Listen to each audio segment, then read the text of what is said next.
And we'll start with the latest on fuel prices. Some oil marketing companies have taken the lead to drop fuel prices.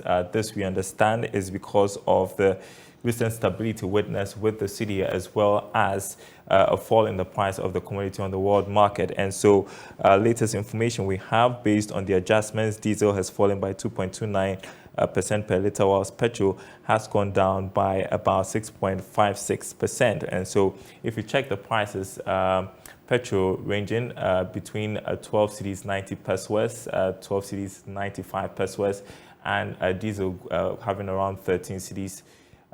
Government is attributing this to the gold for oil policy, but is that really the case?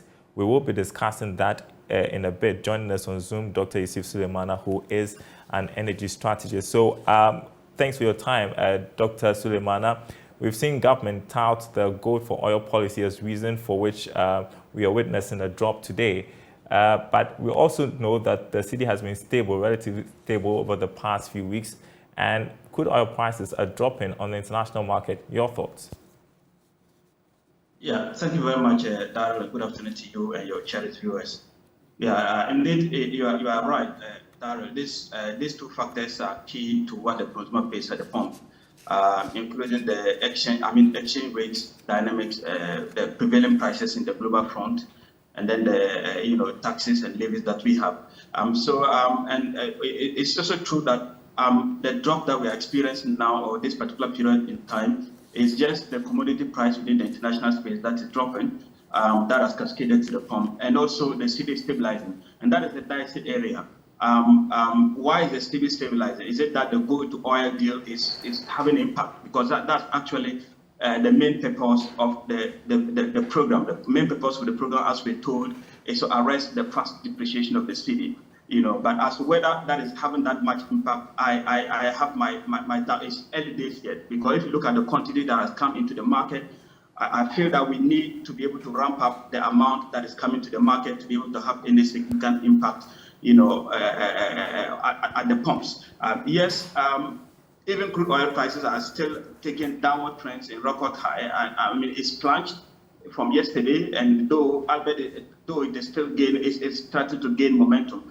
So yes, it's difficult to tell solely whether the gold to oil is what is accountable for this. But if we are confident that the cedi is stable, and then we can trace it to the fact that there's so much pressure that's relieved on the dollar or on the exchange rate, then we can say that sure, the gold for oil is having a bit of impact. But for me, with the quantity that has arrived, we were told that we're going to have about 50% of the market being supplied, by this kind of program. And so if we do have the 50% being supplied, it will then mean that appreciably we will have a relief of about 50% in terms of whatever hard currency that we need to import this finished product. And so if that happens, it could have much stability on the cedi. Yeah. So yes, okay. It's multiplicity of factors here, Daryl. Both factors could be accountable. Yeah. But what's significant, though, is that the price of crude oil on the international market has dropped from around $80 we've seen in the last 6 months to below $80, and that's something I wanted to talk about. What's the trigger? Yeah, so that's a fact, and then consumers will really hope that this probably will hold up. But it is actually hanging on weak grounds, and I'll explain further. What is happening now, Daryl, is not one of the major fundamentals that could shift supply-demand of a sort. It is just this plunge is just financial system weaknesses induced plunge. Let me put it that way. It is just weaknesses in the financial system that has instantaneously cascaded to the drop. And what really happened, if you notice, over a few days ago, Silicon Valley Bank collapsed phenomenally, and instantaneously, and followed by another bank. So if banks are collapsing like this, Daryl, it will lose confidence within the banking system with drastically dwindle. And that's actually what happened within the international space. We do have confidence waning seriously, and this has cascaded onto all commodities, and crude oil, of course, a major commodity is impacted. So yes, If you look at the fundamentals on the ground, what could let the crude oil prices drop, none of it is coming to play at this moment in time. There hasn't been any fiscal drop in consumption. In fact, on the contrary, China consumption is slated to go up because they are not going back from their zero COVID policy, and that they are the key drivers of this, of the consumption aspect or the demand aspect of the price buildup. Supply side, of course, still supply side. We are not expecting any drop or any change in supply. So yes, this is actually just due to the financial system collapse that happened from Silicon Valley Bank, and there's a tendency that it will cascade to other banks. So consumers or traders or investors are exercising what they call abundance of caution. And if that happens, remember, these commodities, this financial system provides a framework for these commodities to be traded. So once confidence in the financial system is winning, definitely it will have impact on the commodities demand. And that's actually what is happening, what is causing the plunge. Well, we like it when the prices decline on the international market, at least from the consumer perspective. Question, how long can this be sustained, and what does it mean for the consumer? Yeah, so how long it will sustain? It could sustain is a very good question. Like I just mentioned, this one is not one of the fundamental. If it's a major fundamental, let's say drop in demand from China, then we can say that it could sustain. This is just market confidence waning off. So the sustenance or the sustainability level will depend on how fast the confidence will return to the market. If you just remember, just a few days ago, or today or yesterday, Switch Bank, Credit Switch is getting about 54 billion being dropped into the stream. In fact, that's actually what is happening. That is causing the oil price to recap again. If you remember, this oil price are coming back even from 72. Now we have it at 73, 74 thereabouts. So yes, if the confidence comes back as quickly as possible, or if the market is able to absorb this shock, we will come back to the 80s in no time. What will mean to the consumer? Of course, if it stays around the 70s, I think it's very good for the consumer. Consumer will likely pay less, and then if it stays low around the 70s, coupled with very stable currency, I believe we will gravitate to a single digit. Dr. Yusuf Suleiman, I appreciate your time with us this afternoon. Energy strategist there, Dr. Yusuf Suleiman. You're watching The Marketplace. Next, we are taking you to the Ashanti region and news of the terrible fire incident there yesterday. We've got new information to report this afternoon. Apparently, management of the KGTL market were warned about some anomalies with the fire system over there. The Ghana National Fire Service says it wrote to the management several times to get it fixed, but there was no action. And so it decided not to renew the fire certificate of the KGTL market. We'll tell you more about that when Nanaya Aljima joins us with the latest from over there. But I want you to take a look at this report from the fire incident yesterday. It is alleged the fire started from a shop at a section of the market where combustibles are sold. Traders made attempts to stop the spread, but were unsuccessful. According to the Ashanti Regional Director of NADMO, Frank Diodu, some materials exploded as the fire raged. There was a fire incident which had burnt quite a number of shops, which is not that much though to say. But the fire started from one shop and spread to the other shops. The very area that began the fire are areas where we find items being sold at cupboard, what do you call it, tapping time, catapults, which are all prone to fire. So when it started from one end, we got to the ground, we got to know they tried to put the situation down, but it got out of hand before they could call fire.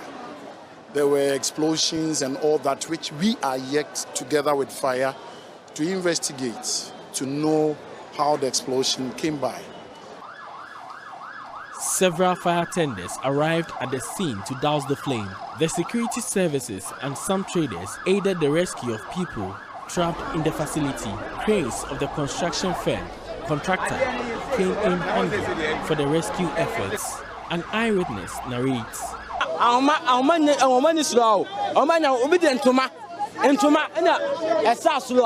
Every third floor over down.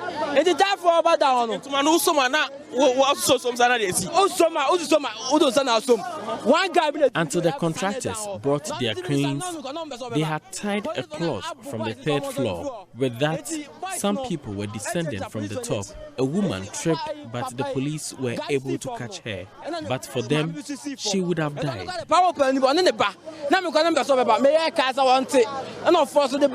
Second floor. Mammy gets over so second floor. What's it to me? I saw a pan first floor, last floor, a pan floor. I can police for now. And a police guy on my orphan Ernest, Sefredo. Yeah, dear Papa, can you know police for Nick Second? I can no go. The KJTR market has since been cordoned as security personnel patrol the enclave.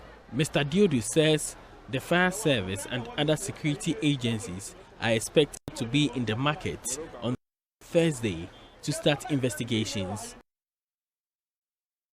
Well, we can link up with Nanaya Ojima, who is currently at the KJTR market for us. Good afternoon to you, Nanaya. You've been there the whole of this morning to see for yourself the extent of damage. Describe for us what you see and what the traders have been telling you.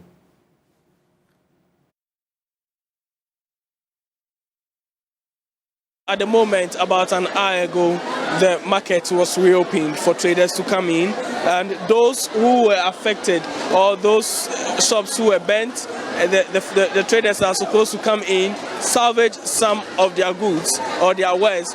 Others who were not affected were supposed to come in, lock up their shops, and also secure all those they had in these shops. And after 2 hours, the market is closed down again for the fire service, and also the other security agencies go ahead with investigations. As you can see behind me are some of the fire service personnel who are trying to help the traders here who are salvaging their wares. From the information that I'm having, there's still some little sparks of fire within the shops. So these are the fires that the National Fire Service are dousing or helping douse before these traders get into their various shops and salvage some of their wares. According to the traders, a number of them tell me they've lost thousands of cedis. Most of the shops here are without insurance, so there's now a burden on them how they are going to restart, especially if they should be asked to pay for the reconstruction of the market. It will be very difficult for most of these traders here to get money to do that. As you can see, there are some shops who have people in there salvaging their wares. Some of them from here, I can see some shops salvaging bags and shoes, women's wear. They are all salvaging them. You can see some women and other gentlemen in there all trying to help with that. So it's been a very difficult situation for people who are affected by the fire. The information that I'm getting is that about 33 shops here at the KJTR market were all affected by yesterday's inferno. So what is happening now is that the regional minister or the regional security council have agreed with managers of the market to shut the market for 3 working days. So from today, that's after 2 p.m. till Monday, the market will be shut for the fire service, the police service, the NADMO, and other agencies to conduct their investigation into the cause of the fire. And also they will try to establish how this damage could happen, especially when there are a number of fire mechanisms in the market, to ensure that even if there should be fire, it should be easy to help douse the flame. But unfortunately, yesterday the fire service had a very tough time because the fire alarm systems were not working properly. Also, the sprinklers, which were supposed to automatically set in immediately there is fire or there is smoke, did not come in on time. There were some which were not working, and the fire hydrants were also, problematic. So all these issues will have to be investigated, and appropriate solutions will be used to address these challenges, so that in future such issues will not affect the market. One quick question, Nalayao. Just on the point of the fire control mechanism, we are told this morning the National Fire Service saying that they had repeatedly warned the management of the market about it, and they didn't act upon it. Have you heard from the management what they have to say to these allegations from the National Fire Service?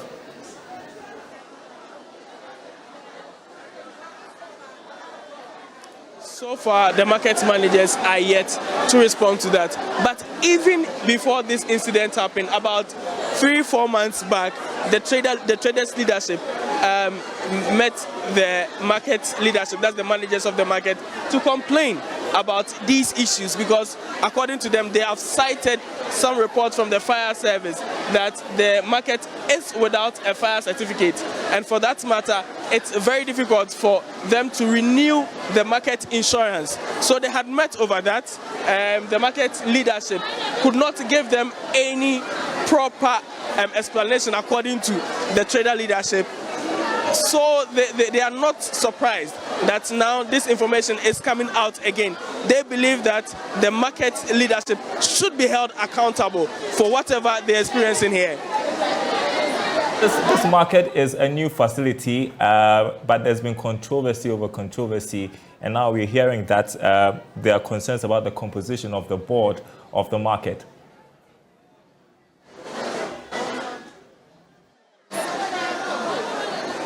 Exactly, according to the regional minister, the board is without any representative from the regional coordinating council. According to them, at least there is need for the regional minister and his office, who have oversight responsibility of the Ashanti region, to have a representation on such a market, that the board of such a market. But unfortunately, there isn't any. Even though there is a representative from the Ministry of Local Government, the Ministry of Finance, and also other government agencies, the Regional Coordinating Council with oversight responsibility over the Ashanti region has no representative. So they are not updated on issues happening or happenings here at the market. So to him, the composition of the board is very wrong. At least there should be a person from the Regional Coordinating Council or the Regional Security Council on the board of the market to ensure that they are able to extend some control over the market. For the update, you're just seeing that the KUTL market a day after the fire incident. For now, traders have been allowed into the market to salvage their wares, but we are told that the market is going to be shut for the next 3 days to allow for investigations to take place. You're watching The Marketplace. We are taking a short break. When we come back, we'll tell you why the Institute of Economic Affairs is criticizing government's claims that it has not been reckless in borrowing and spending. Stay tuned.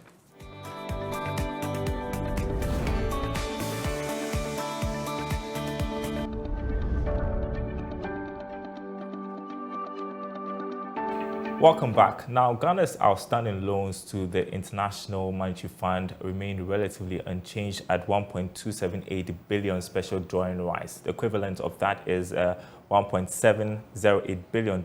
Now, according to the fund's quarterly finances, Ghana is still the #1 country with the largest outstanding debt to the IMF. Here's more in this report.